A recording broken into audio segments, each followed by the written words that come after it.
Marina Bay District is actually the world's largest underground cooling network. Since 2006, SP Group has been providing 24/7 cooling to 23 commercial buildings, malls and hotels in the financial district. It has enabled businesses to save more than 40% energy efficiency and also been able to eliminate nearly 25,000 tons of carbon emissions in a year.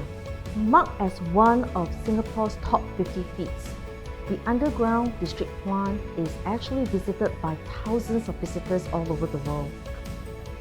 We, however, felt that we needed to create an experience for the visitors that come here who are passionate about sustainability. So we needed a partner who was equally passionate about sustainability, and no better partner than IKEA.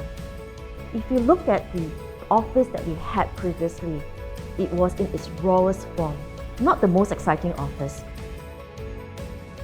So we have now transformed not just a meeting room, it's now a meeting space where design meets functionality, and it is a place where we can have serious dialogues and conversations, but at the same time the people who visit here can also see not just the world's underground largest district cooling at work, but also how sustainability is at work.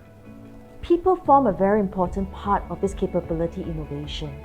And when we transformed the office, I think the people at work became even more proud of the work that they do. It's a good change, it's a real new chapter of being able to come to an office that is not just an office, but it's beautifully built with sustainability in mind.